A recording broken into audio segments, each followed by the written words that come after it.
When our founding fathers stood against tyranny, they did not merely oppose taxes. They defended the sacred idea of individual sovereignty. They declared that no government, agency, or title could infringe upon the freedoms of speech, religion, thought, and the pursuit of truth. For too long, the American spirit has been dimmed by a veil of secrecy, by a government that has grown too comfortable in the shadows, denying us the transparency we deserve. But today, we stand at the dawn of a new era, where the light of truth begins to shine through. A few weeks ago, President Donald Trump made a historic announcement. With the stroke of a pen, he committed to declassifying the files concerning the assassinations of President John F. Kennedy, Robert F. Kennedy, and Dr. Martin Luther King Jr., a decision not just monumental, but pivotal. It is with profound honor that I have been entrusted by Speaker Mike Johnson and Chairman James Comer to lead the House Oversight Task Force on Declassification of Federal Secrets.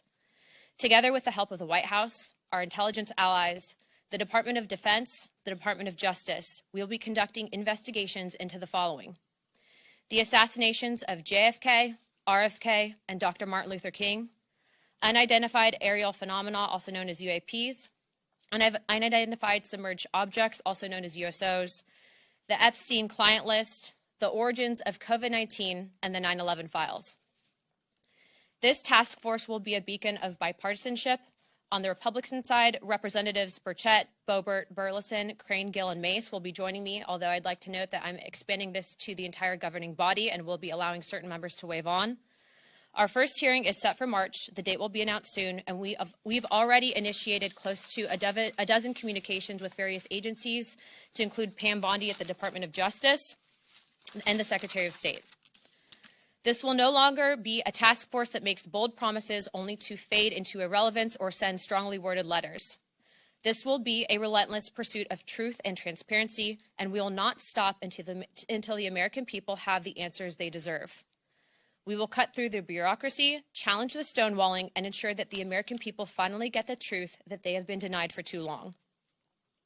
If we are to endure and thrive as a nation, we must restore trust through transparency.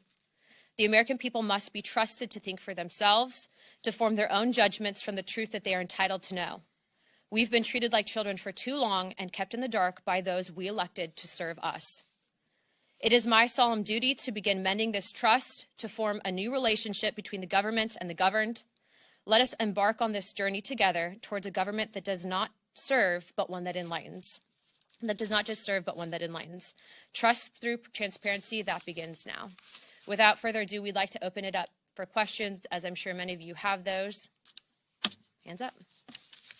I think that they'd be supportive, being that they're advocating for this, but also I want to remind the American people that this is bipartisan. There's also Democrats that are looking into answering these very questions, but certainly we would share that information with the American people. This is about transparency, and I think, again, as I stated, for far too long, there's been a massive push to keep the American people in the dark, and that ends today. Full transparency, we have a great working relationship, as I stated earlier, with the White House, with the DOJ, with the Secretary of Defense, and the Secretary of State. The incoming FBI director, I think, will be very supportive, and we've also been told that the CIA director is very supportive. To put it in perspective, I think that this issue transcends not just one administration, but multiple administrations, and it hasn't been until now that we've been able to get people actually in positions of power that will push for transparency.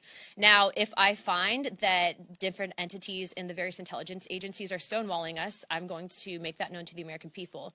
But as of right now, we are cautiously optimistic. Our first investigation will be announced, but it's going to be covering on a thorough investigation into the John F. Kennedy assassination. And I can tell you, based on what I've been seeing so far, the initial hearing that was actually held here in Congress was actually faulty in the single bullet theory. I believe that there were two shooters, and we should be finding more information as we are able to gain access into the SCIF, hopefully before the files are actually released to the public.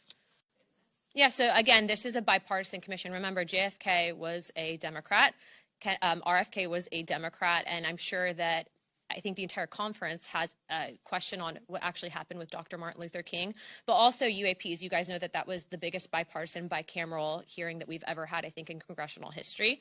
I do not know who their members are yet. They've noticed it, but they're taking this very seriously. This is not a conspiracy theory investigating committee. We're actually looking to present truth to the American people. And it's in my opinion that no one person elected to office is more important or more qualified to look at the information that they've been hiding from us. And so we look to push for that transparency. We're actually looking to do with the JFK investigation. I'm looking to actually bring in some of the attending physicians at the initial assassination, and then also people that had been on the various commissions looking into, like the Warren Commission looking into the initial assassinations. There's been conflicting evidence, and I think that even the FBI at the time reported some anomalies in the initial autopsy at Bethesda, Maryland. All of those, though, seem to have been rinsed and repeated in the media to push a certain narrative that we don't agree with. And so I think that in order to put to bed some of the theories that have been out there on John F. Kennedy, we have to know the full truth, and the full truth starts with transparency, and that's why these files is so important for the American people to read for themselves. The biggest information problems that we've had with UAPs is the amount of stonewalling, stovepiping, and also it seems that there is this push to gaslight the American people into looking at the evidence and then not fully believing it. I think for us, if we're writing the budget, for example, into the Pentagon, if we're writing the budget overall for whatever programs might be out there, why is it that members of Congress who are given a top secret security clearance are being denied access? That's not a free and true government. And so for us, especially being that we have now a Secretary of State who's actually open to declassification and Marco Rubio, we're hoping to present that information and at least acknowledge it from a government perspective that we are not alone, but also let's see what the evidence is. The letters went out this morning, not just on RFK, JFK, and MLK, but on everything that I had listed above to include UAPs, Epstein, and 9/11 and COVID, to the State Department, Department of Defense, CIA, and then also we'll be sending some to the FBI, and letters have also gone out to the NSA.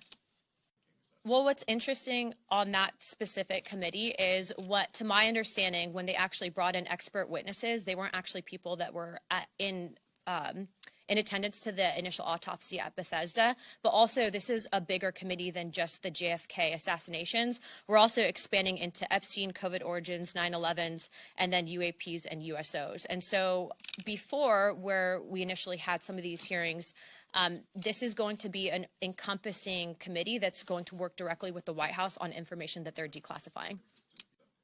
Correct. There's actually 3 different government investigations into the JFK assassination. But again, this committee is expanding not just there, but outwards into other fields. And again, we're working directly with the White House. In previous investigations, they didn't have access to the information that we are going to have access to.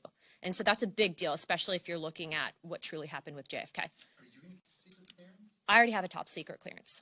You do? All members of Congress have a TSCI. The question is do we get SAP access, of which Chairman Comer has been very supportive, and we'll be getting SAP access as well. We just want the truth. How much did the CIA know in advance? But also remember, when you have only certain information that's shared with the American people, that's when conspiracy theories happen. And it's in my opinion that conspiracy theories can be detrimental. It doesn't mean that in the last couple of months we haven't been right on a few things. But what I will say is I think that we deserve to give this information to the American people. I don't agree with the stonewalling that's occurred. And also, how do we prevent things like it from happening in the future? And we have to know the full picture, and the American people deserve to know that as well. I don't know what information DOJ would have, but I would encourage them, if they have anything on JFK, Epstein, or anything in between, that they bring it to our office immediately.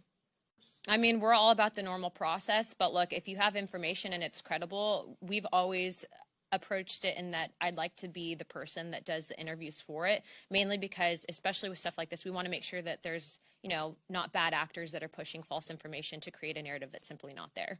And so, every whistleblower that does come forward, as of right now, there's people that have been publicly out there, for example, on the JFK stuff, that were actually present in the room at the operating room where he was actually brought to right after the shooting. So we hope to bring those people in to testify. And again, these hearings will be open to the public.